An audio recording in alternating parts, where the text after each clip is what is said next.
Hello guys, welcome to my YouTube channel.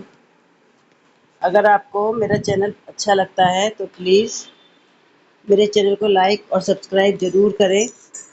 ठीक है, तो मैं आपके लिए अच्छी अच्छी वीडियो बनाती रहूँगी। आज हम छठी क्लास का पाठ नंबर 3 आरंभिक नगर, ठीक है, इस पाठ के बारे में आज हम पढ़ेंगे और इसमें हम पढ़ेंगे हड़प्पा की कहानी। ठीक है, आप सबको पता है हड़प्पा पुरानी सभ्यता थी एक। ठीक है, तो उसके बारे में हम पढ़ेंगे। अक्सर पुरानी इमारत अपनी कहानी बताती है। लगभग 150 साल पहले जब पंजाब में पहली बार रेलवे लाइन बिछाई जा रही थी, तो इस काम में जुटे इंजीनियरों को अचानक हड़प्पा परिसर मिला, जो आधुनिक पाकिस्तान में है। ठीक है, यानी कि हड़प्पा कहाँ पर है?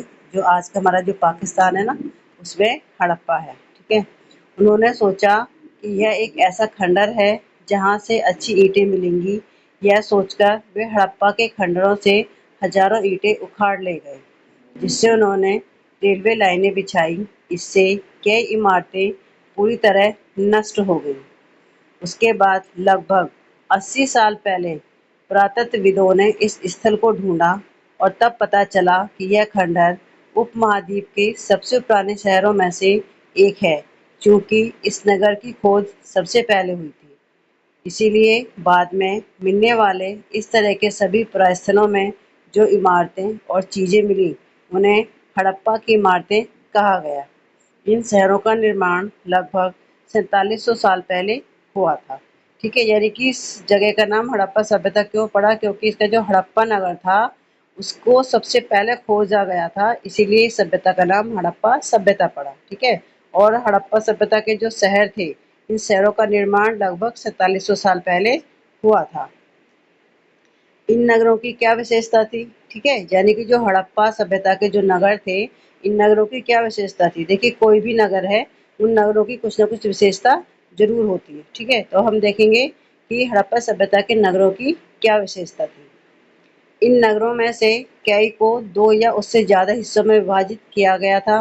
प्राय पश्चिमी भाग छोटा था लेकिन ऊंचाई पर बना था, और पूर्वी हिस्सा बड़ा था लेकिन यह निचले इलाके में था।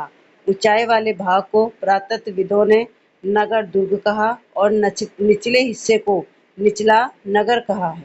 ठीक है, दोनों हिस्सों की चार दीवारियां पकी ईंटों की बनाई जाती थी। इसकी ईंटें इतनी अच्छी पकी थीं कि चारों साल पहले आज तक उनकी दीवारें खड़ी रहीं। दीवार बनाने के लिए ईंटों की चिनाई इस तरह करते थे जिससे कि दीवारें खूब मजबूत रहें। देखिए, ये दिखा रखा है इसमें, ये जो नगर थे, ये देख रहे हो, ये नगर मोहनजोदड़ो, सोतकांगेडोर, चुन्हुदाड़ो, धौलावीरा, सुतकोतड़ा, लोथल, राखीगढ़ी, कालीबंगा, हड़प्पा। ठीक है, ये सारे के सारे जो नगर हैं, ये आधुनिक पाकिस्तान के पंजाब और सिंध प्रांत, भारत के गुजरात, राजस्थान, हरियाणा और पंजाब प्रांतों में मिले हैं। कुछ नगरों के नगर दुर्ग में कुछ खास इमारतें बनाई गई थी। मिसाल के तौर पर मोहनजोदड़ो में खास तालाब बनाया गया था, जिसे पुरातत्वविदों ने महान स्नागार कहा है। इस तालाब को बनाने में ईंट और प्लास्टर का इस्तेमाल किया गया था। इसमें पानी का रिसाव रोकने के लिए प्लास्टर के ऊपर चारकोल की परत चढ़ाई गई थी। इस सरोवर में दो तरफ से उतरने के लिए सीढ़ियां बनाई गई थी और चारों ओर कमरे बनाए गए थे। इसमें भरने के लिए पानी कुएं से निकाला जाता था। उपयोग के बाद इसे खाली कर दिया जाता था।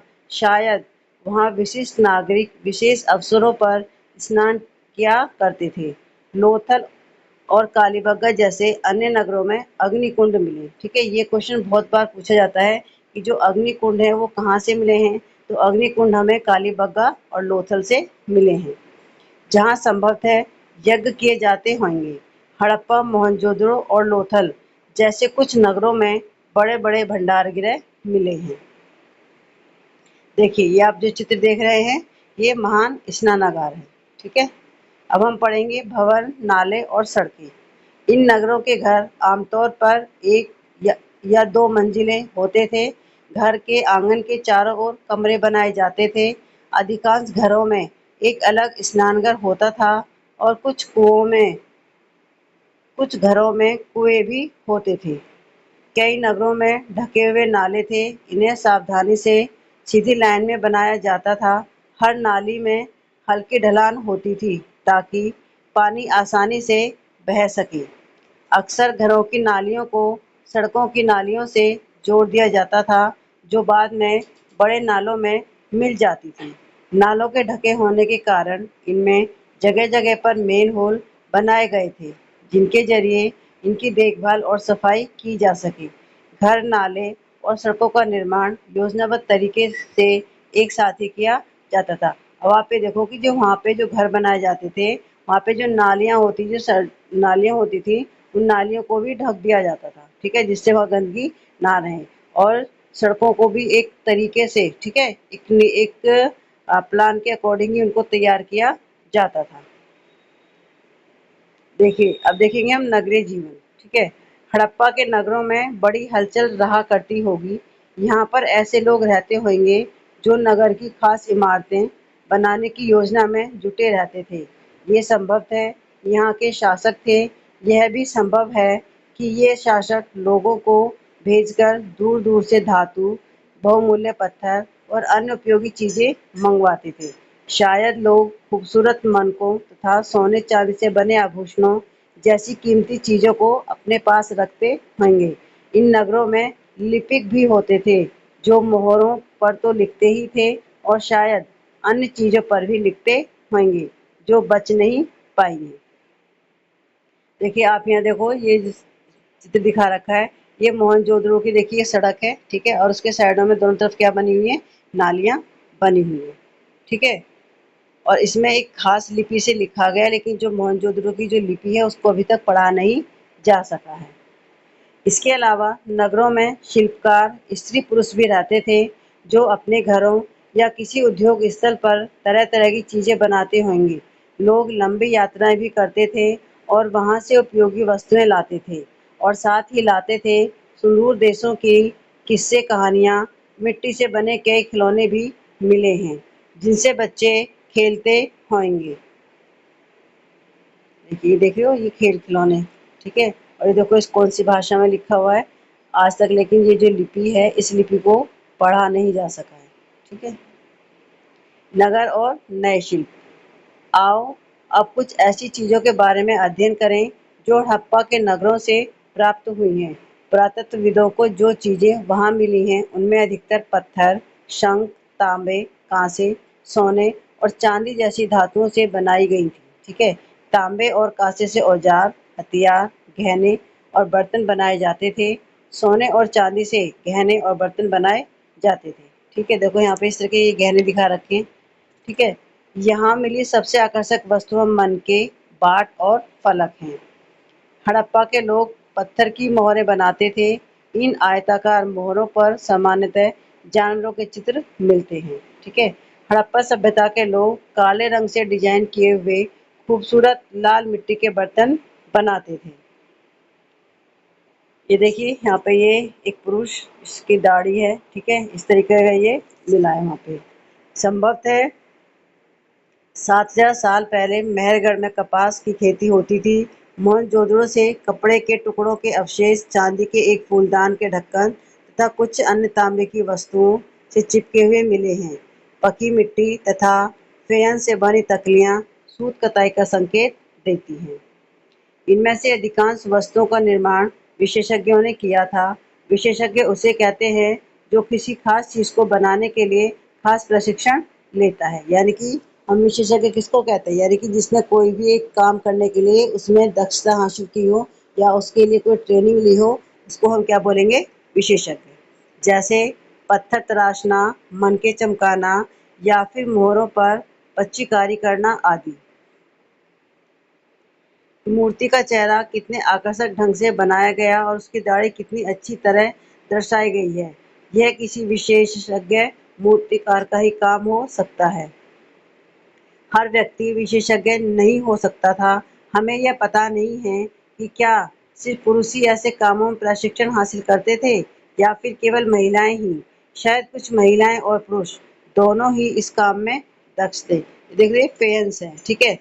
जो पत्थर और शंख प्राकृतिक तौर पर पाए जाते हैं, ठीक है, लेकिन फेयंस को कृत्रिम रूप से तैयार किया जाता है, ठीक है। बालू या स्फटिक पदार्थों के चूर्ण को गोंद में मिलाकर से वस्तुएं बनाई जाती थी। उनके बाद उन वस्तुओं पर एक चिकनी परत चढ़ाई जाती थी और इस चिकनी परत के रंग प्राय नीले या हल्के समुद्री हरे होते थे।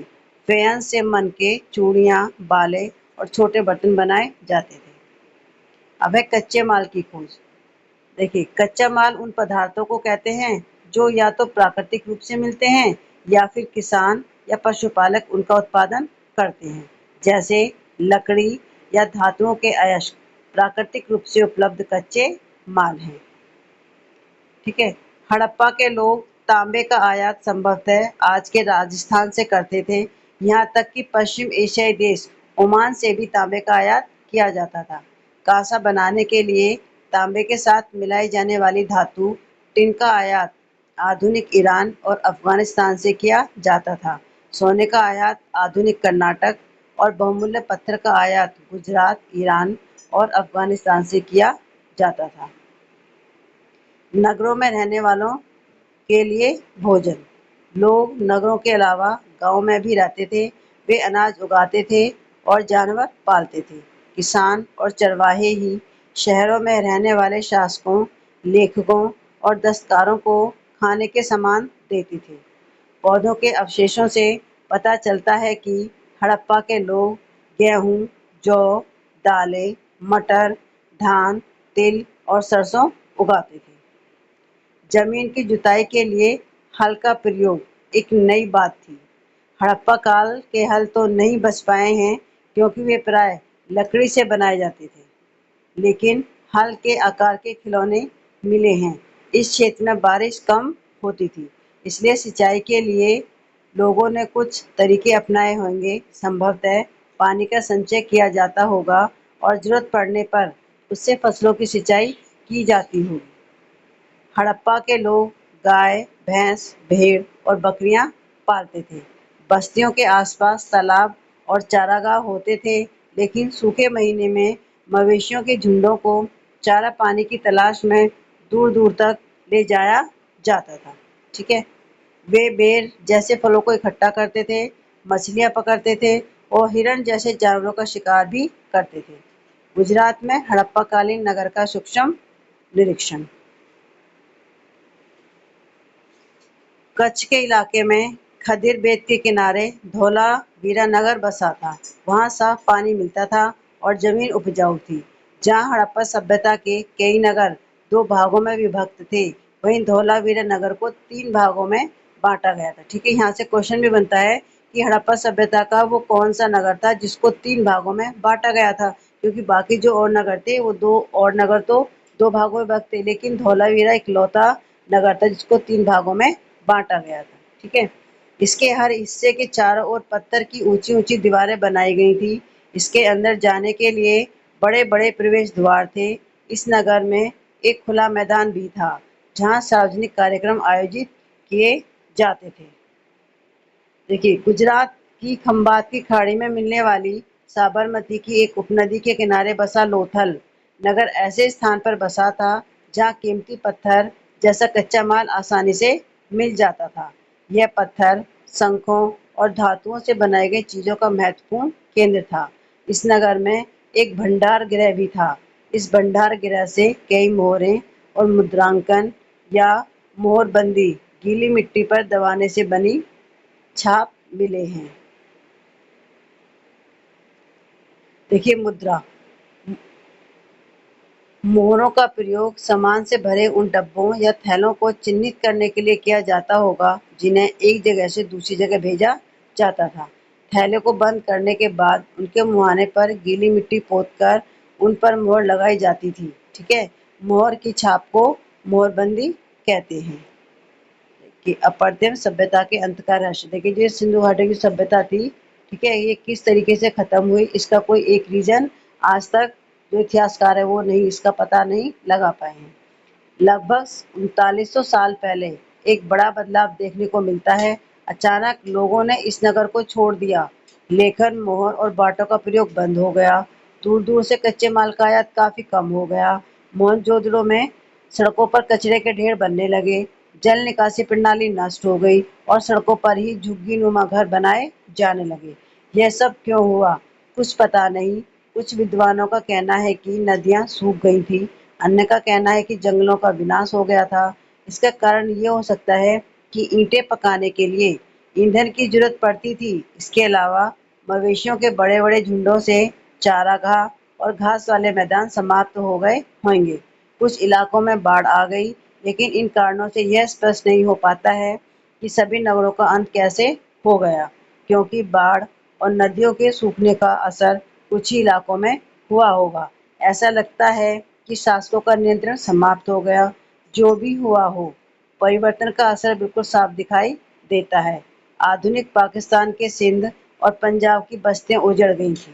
कई लोग पूर्व और दक्षिण के इलाकों में नई और छोटी बस्तियों में जाकर बस गए। इसके लगभग 1400 साल बाद नए नगरों का विकास हुआ। ठीक है, तो ये हमारा चैप्टर आज यहीं पे ख़त्म होता है। ठीक है, अगर आपको मेरा पढ़ाया हुआ समझ में आ रहा है तो प्लीज़ मेरे चैनल को लाइक करें और सब्सक्राइब करें। मिलते हैं आपसे अगली वीडियो में। Thank you.